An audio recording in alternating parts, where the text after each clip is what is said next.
राम जी के मंदिर में जाएंगे तो राम जी का श्रृंगार केवल पंडित जी करेंगे, या राम मंदिर के जो पंडा होंगे वो करेंगे। देवी के मंदिर में जाओगे तो देवी जी का श्रृंगार पंडित जी करेंगे, या जो वहाँ पर मठाधीश पीठाधीश जो होंगे वो करेंगे। कृष्ण मंदिर में जाएंगे तो उनका श्रृंगार भी भगवान पंडित ही करेंगे, या वहाँ का जो पंडा होगा वो करेगा। पर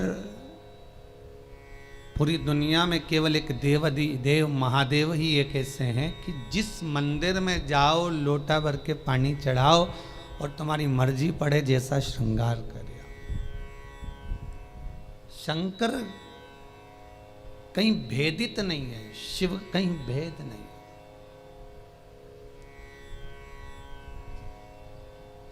और बड़ी एकाग्रता, बड़ा चिंतन, बड़ा मनन शिव का हो।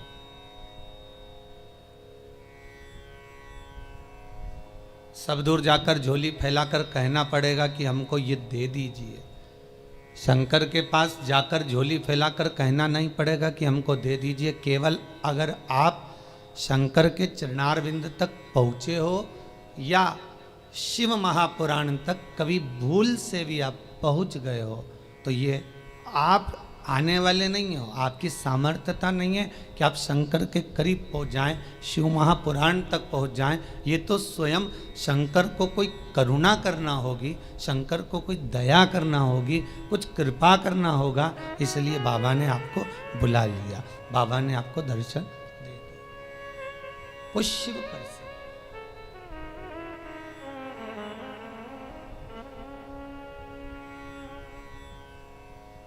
शंकर के दरवाजे पर जाकर अब कुछ मांगना भी मत, वो तो खुद दे देगा। बस जाकर बोल देना कि बाबा ऐसी बात है।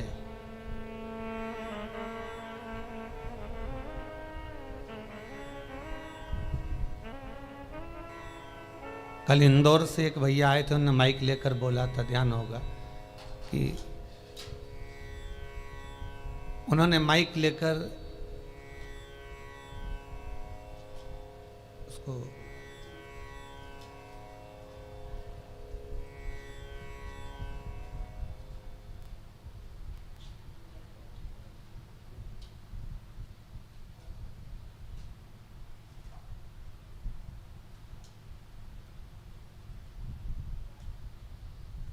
माइक लेकर बोला था कि भाई बाबा छोटा सा बालक है, आईसीयू में पड़ा हुआ था,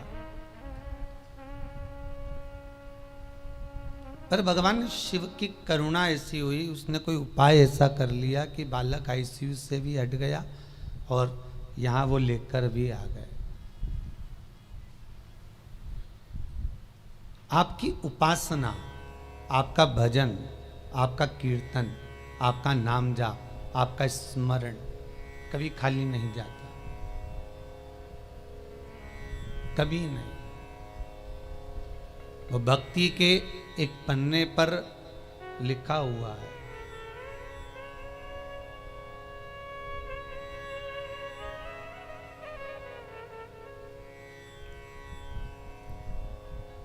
देवराज नामक का ब्राह्मण शिव महापुराण की कथा कहती है। 24,000 श्लोक इस शिव पुराण में है, 12 खंड हैं, 7 संहिता हैं।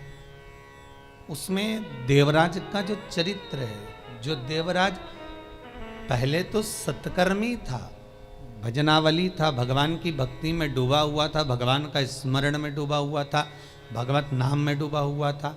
पर वही देवराज भगवत कर्म से वंचित हो गया केवल संगत के कारण। निवेदन है, ताली, थाली और प्याली, ये 3 मित्र मनुष्य को बर्बाद कर देते हैं।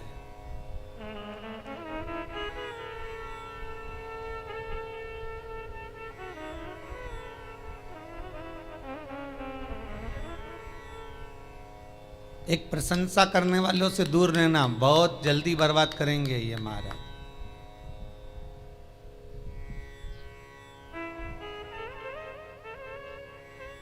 बहुत जल्दी हरा सकते हैं आपको। फिर थाली मित्र होटल में खिलाने वालों से सावधान रहना, पहले अपना पैसा खर्च करके तुम्हें खिलाएंगे, फिर पूरा चूना तुमको लगा जाएंगे। तीसरा है प्याली मित्र। मित्र को पीना याद नहीं, अपने पैसे से पीना सिखाएंगे, फिर उसके पैसे से पूरी जिंदगी पिएंगे। ताली, थाली, प्याली, ये तीन मित्र बर्बाद करने वाले हैं। इन मित्रों से बचना बहुत कठिन है महाराज, बहुत कठिन। और अभी जो समय चल रहा है, कलयुग का जो प्रथम चरण चल रहा है, इसमें अगर कोई अच्छा बताने वाला होगा ना, रोकने वाला होगा ना, सतमार्ग बताने वाला होगा, कोई आपको गलत मार्ग से हटाने वाला होगा, तो वो बुरा लगता है। और जो आपको खड्डे में ले जाकर पटक दे, चूना लगा दे, लाखों करोड़ों में नीचे उतार दे, व्यापार व्यवसाय में कहीं ना कहीं ले जाकर गलत काम में तुमको फंसा दे, वो तुम्हें बहुत अच्छा लगेगा। ये कलयुग का जो फेर है, कलयुग का जो क्रम है, वो ये निश्चित कर देता है कि आपको सतमार्गी ठीक नहीं लगेगा।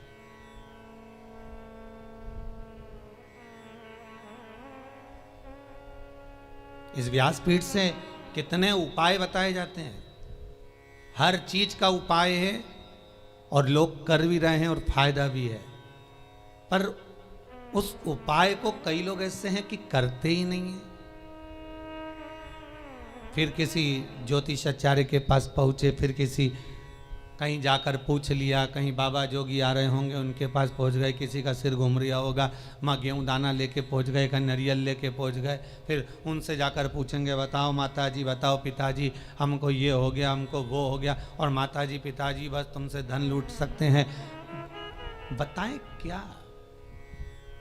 जो शिव है नजदीक में, जो शंकर है करीब में, जो शिव विराजमान है तुम्हारे भीतर, स्वयं जिसकी आराधना राम कर रहे हैं, जिसकी आराधना कृष्ण कर रहे हैं, जिसकी आराधना देवी कर रही है, दत्त कर रहे हैं, और सारे मंडल, नवग्रह, 16 मातृका, पंचलोकपाल, जितने भी देव हैं, 33 कोटि देवता जिसकी आराधना कर रहे हैं, वो शंकर की आराधना करने में अपना क्या जाता है?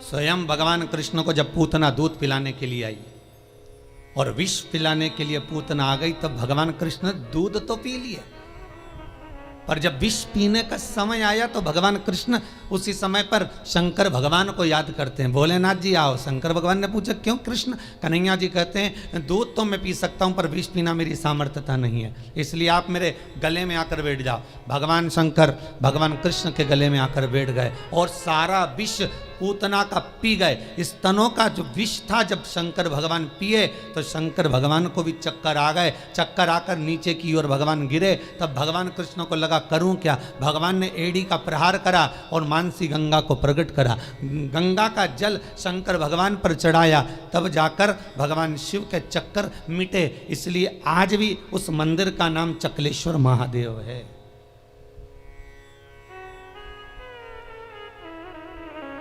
गोवर्धन नाथ जी की परिक्रमा में पड़ता है चकलेश्वर महादेव।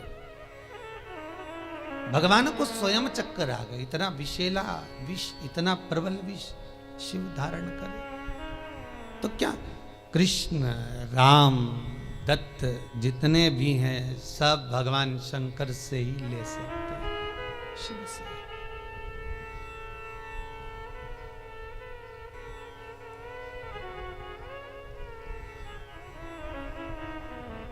और कभी खजाना कम ना होता उसके दरवाजे का, वो लुटाता रहता है। अंबारियों में लुटाया उसने।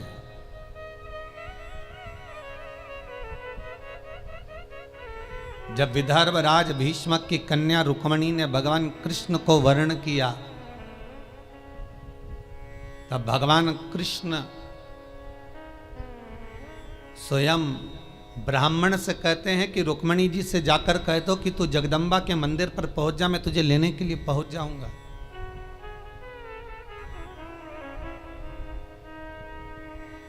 क्योंकि भगवान कृष्ण जानते हैं एक शंकर का मंदिर और एक देवी का मंदिर, ये दो मंदिर के दरवाजे कभी बंद नहीं होते,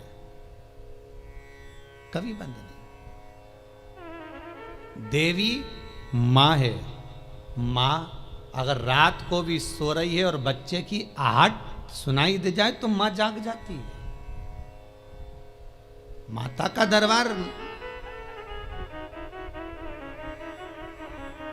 माता का मंदिर कभी बंद नहीं होता। हाँ, माता जी का श्रृंगार वगैरह थोड़ा बहुत करना हो तो भले थोड़ी देर बंद कर दे, पर माता का मंदिर बंद नहीं होता। कभी जाना वैष्णो देवी, रात भर दर्शन चलते हैं। कभी जाना देवास की टेकरी, रात भर दर्शन चलते हैं। कभी जाना मैयर, कभी बिजासन। तुम जितने देवी के मंदिर में जाओगे, चाहे मनसा जाओ, कामाख्या जाओ, चाहे चिंतपूर्णी, नैना, ज्वाला, सारे मंदिरों में रात भर दर्शन होते हैं। क्यों? क्योंकि माँ अपने बच्चों को जागता हुआ देखती है तो माँ सो नहीं सकती। एक जगदम्बा और एक शंकर। शंकर का मंदिर भी कभी बंद, हाँ ये चोरों से बचाने के लिए भले मंदिर में ताला लगा दिया जाए, पर शिव का मंदिर भी बंद नहीं होता। तो शंकर का मंदिर क्यों नहीं बंद होता? तो शंकर भगवान की कथा कहती है क्योंकि शंकर शमशान में निवास करते हैं। शमशान का गेट काहे को बंद करेंगे? वहां कौन आ रहा है? वहां तो कभी भी आ सकते।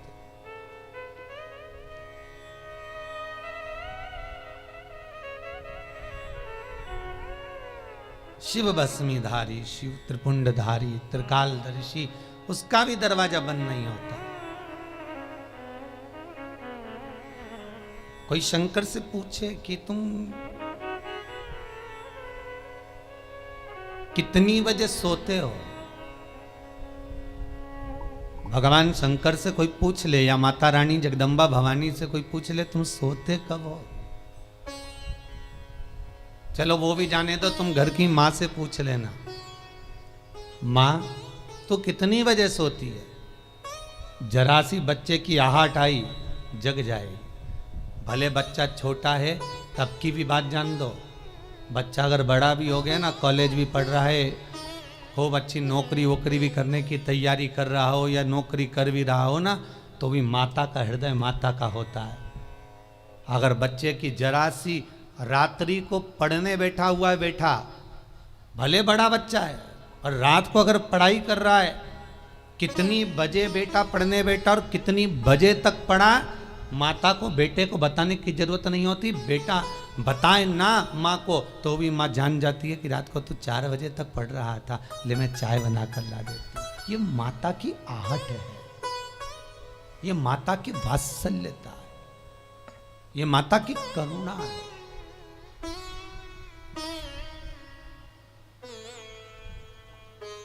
और बेटे का यदि मुख उतरा हुआ हो तो माँ जान जाती है कि आज कोई बात है, पूछेगी क्या हुआ, कुछ नहीं, कुछ तो है।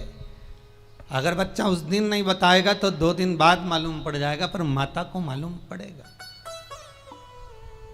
मेरी माँ जगतजननी जगदम्बा दुर्गा भवानी से कोई पूछे कि तुम सोती कब हो, कोई शंकर त्रिकालदर्शी कैलाशी अविनाशी से पूछे तुम सोते कब हो, तुम विश्राम कब करते हो, तुम्हें निंद्रा कब आती है। भगवान ब्रह्मा को एक क्षण की निंद्रा आई और वेद हाथ से खसक गए। हयग्रीवा ने वेद ले लिए, तब भगवान तुरंत पधार कर वेद ला कर दिए।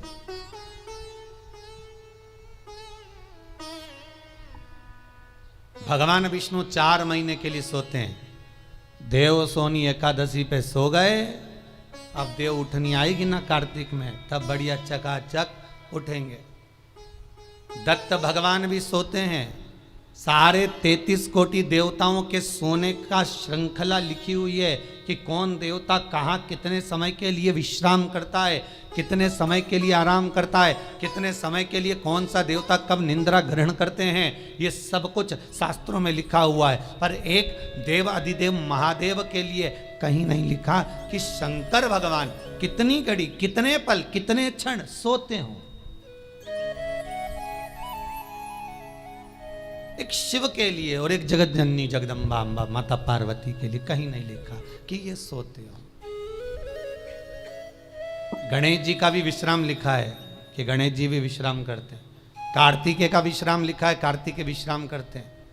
शंकर भगवान की कन्याएं जया, विषहरा, शामरीवारी, दोतली, देव, इनका भी लिखा है, इनका भी वर्णन लिखा है। जया, विषहरा, शामरीवारी, दोतली और देव, ये पांचों कन्या शाम को ठीक प्रदोष काल के समय पर विश्राम ले लेती है।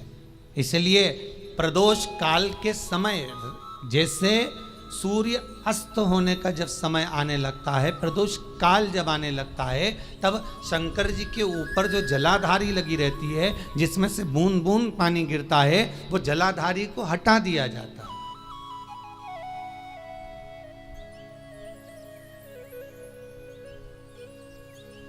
पर भारत की भूमि पर 4 मंदिर ऐसे हैं जहां पर जलाधारी नहीं हटती,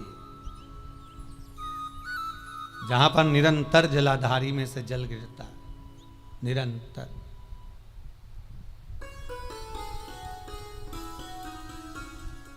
प्रदोष काल के समय जया, विषहरा, शामरीबारी, दोतली जो शंकर भगवान की कन्या है, ये भी विश्राम कर लेती है।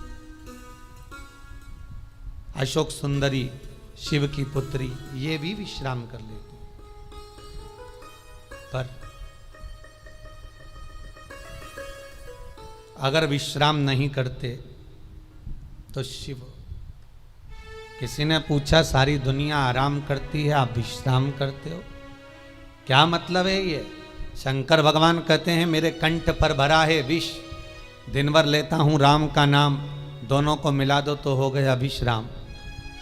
शिव विश्राम भी कर रहे हैं तो वो वाला विश्राम नहीं कि कहीं पलंग पर, कहीं सैया पर, कहीं जाकर सो गए, आराम कर लिया, या तकिया लगाकर सो गए। भगवान राम का दर्शन करोगे तो सोते हुए दर्शन मिल जाएगा, कृष्ण का करोगे तो सो रहे हैं रुक्मणी जी चरण दबारी, श्री जी बाबा का करोगे तो ठाकुर जी सो रहे हैं, श्रीमद वल्लभाचार्य जी चादर उड़ा रहे हैं, सारे देवताओं का दर्शन करोगे आपको तो मिल जाएगा। पर शंकर का सोता हुआ फोटो कहीं मिल जाए आपको कि वो विश्राम कर रहे हैं और कोई उनके चरण दबा रहा हो या कोई उनका चरण डोला रहा हो, तो वो बहुत कठिन।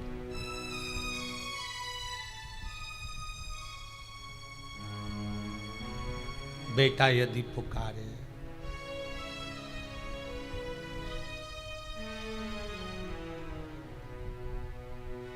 एक वो पहले एक भजन चलता था, वो बेटा जो पुकारे माँ को आना चाहिए, ऐसा कुछ था उसमें। बेटा जो बुलाए माँ को आना चाहिए।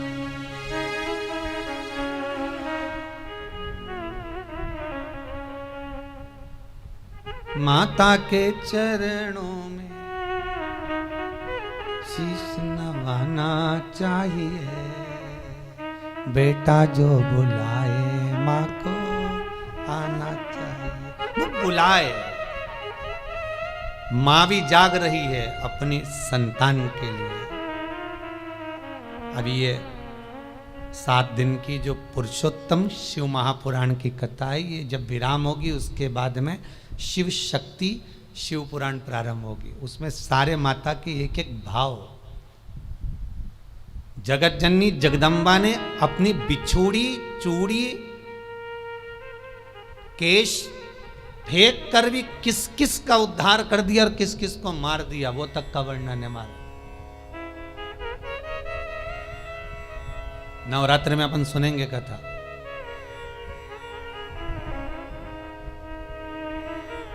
विश्रामता नहीं है भगवान। एक बार शंकर भगवान माता पार्वती को लेकर पहुंच गए सुंदर आनंद में, अमर गुफा में।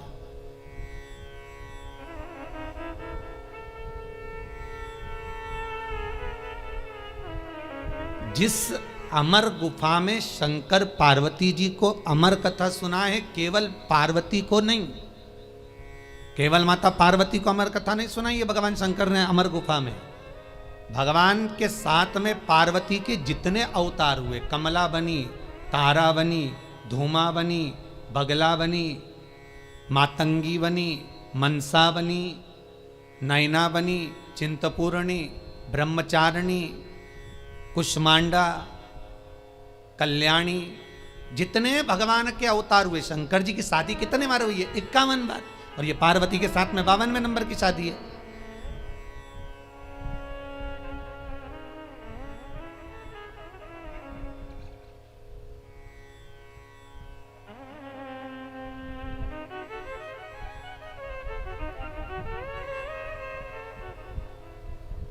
कई बार ये भगवान की शादियों के पीछे भी झगड़ा होने लगता है, भाई लोग उसमें भी झगड़ लेते। एक गांव में एक पंडित जी कथा करने आए, उन्होंने सुंदर महाभारत सुना दी, सुनाई तो उसमें सब अच्छा अच्छा सुना दिया, द्रौपदी का चरित्र भी कह दिया, 5 पति थे, ऐसा था वैसा था। इतने में पंडित जी जाने लगे कि आज महाभारत समापन हो गई, चलो सब दूर से दक्षिणा इकट्ठी कर लाऊं, जजमान के घर जाऊं। पटेल साहब क्या गए, पटेल साहब राम राम। पटेल साहब बोले सीताराम जी। आओ पंडित जी बैठो। अब पंडित जी तो बैठ गए, खटिया लगा दी, पटलन गोबर से लीप रही थी, पटेल साहब बैठे थे, हुक्का धुन रहे थे। हुक्का धुनते धुनते बोले, पंडित जी तुमने कई कथा सुनाई महाराज, हमारा मन चोखा कर दिया, हमारा मन चोखा कर दिया, पर जय कथा तुम पहले सुना देते ना, तुम्हारी जिंदगी संवर जाती। तो पंडित जी ने हाथ जोड़ के कहा, पटेल साहब ऐसा क्या कथा में से ले लिया तुमने? अरे पंडित जी, जैसे वो युधिष्ठिर, अर्जुन, नकुल, सहदेव, भीम सब जुआ खेल रहे थे, ने हार गए, उनके पास हारने का कुछ नहीं था, तो उन्होंने अपनी पत्नी के लगा दिया। मैं भी एक बार हार रहा था, मेरे को क्या मालूम था, ने पटलन के लगा दिया था।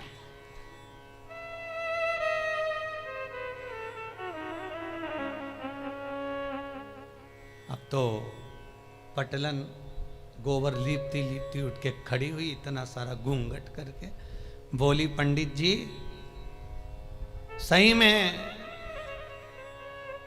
इतनी चोखी कथा सुनाई तुमने पंडित जी, जिसका वर्णन नहीं है, पर यही कथा तुम पहले कह देते नहीं, तुम्हारी जिंदगी संवर जाती।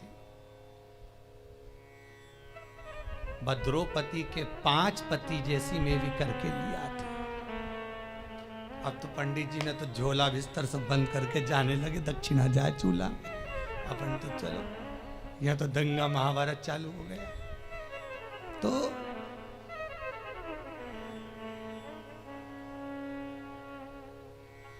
केवल पार्वती को अमर कथा नहीं सुनाई जा रही है, शिव महापुराण की कथा कह रही है, पार्वती अकेली कथा नहीं सुन रही है।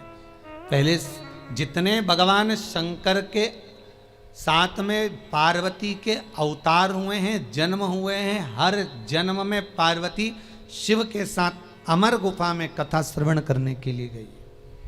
हर अवतार में, चाहे उमा हो, महेश हो, हर अवतार।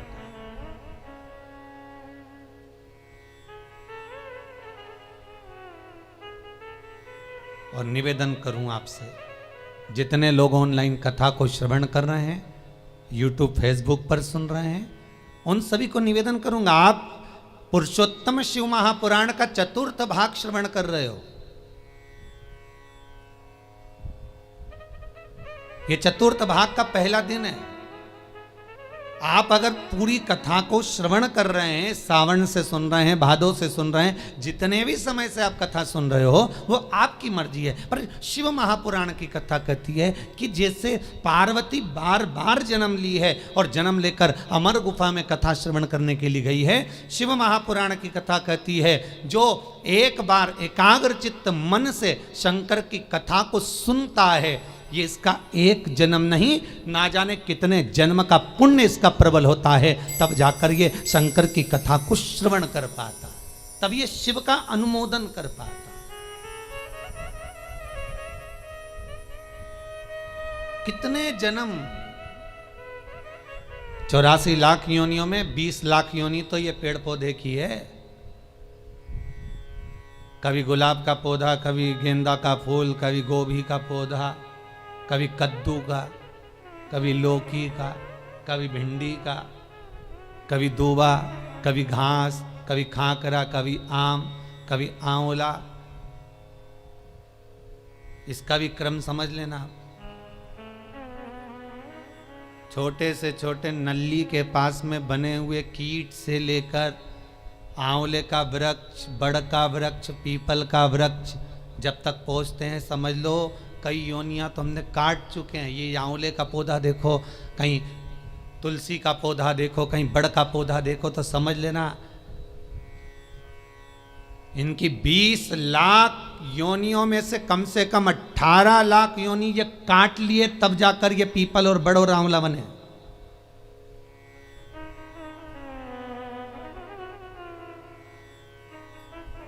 चौरासी लाख योनियों में 40 लाख योनियां तो यही निकल गई पेड़ पौधा में बची हैं। तो ये सब कीट पतंगा मच्छर कीट ये सब।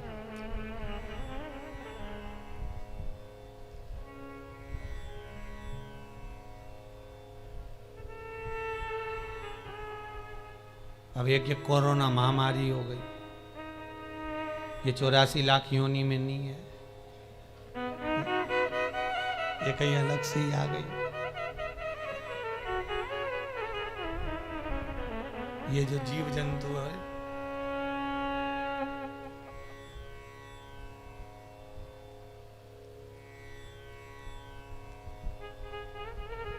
आज एक माता जी आई थी चौरसिया परिवार की, वो कह रही थी गुरुजी हमारी बहन मर गई पर हम जा ही नहीं सके। मैंने कहा अच्छा हुआ नहीं गई, नहीं तो तू भी चली जाती।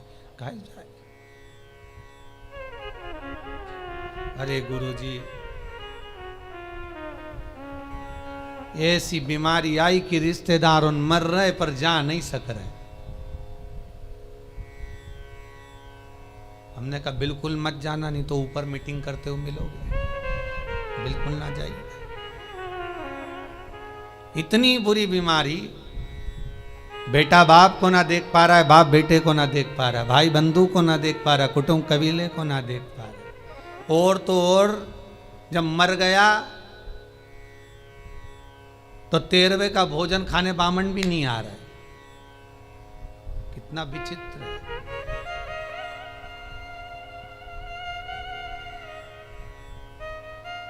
सोचा 12वें का भोजन करा दे, ब्राह्मणों को बुला ले, ब्राह्मणों ने पूछ ले भैया ये बताओ कैसे निपटा, तो के कोरोना में, तो के भैया रहने दे तू तो दादा छोड़। बड़ी विचित्र बीमारी।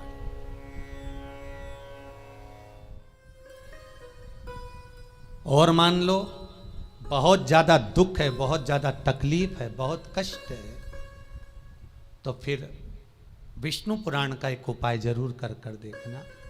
महाराज विष्णु पुराण में स्पष्ट कहा है कि कार्तिक का प्रथम दिन किसी नदी में स्नान कर कर, तालाब में स्नान कर कर, नदी तालाब नहीं हो तो घर में ही स्नान कर कर, घर के दोनों दरवाजे पर, घर के बाहर दोनों दरवाजे पर घी का दिया लगा दें। उसमें एक कमल गट्टा, किराने की दुकान पे मिलता है काला कलर का कमल गट्टा, एक एक डाल दें नाम और गोत्र बोलकर। और शाम के समय पर एक दिया घर की देहली पर प्रतिदिन कार्तिक के महीने में लगा दें। महाराज विष्णु पुराण का उपाय। अगर ज्यादा तकलीफ है, बहुत कष्ट है, बहुत ज्यादा कष्ट के व्यापार चल ही नहीं रहा, कर्जे में लतालूम हो गए, यहां तक गति हो गई कि मरने तक की सोच लिया, तो वो कार्तिक के महीने में कर लिया। उसका प्रयोग अवश्य करें, सुख समृद्धि के, लक्ष्मी वैभव के।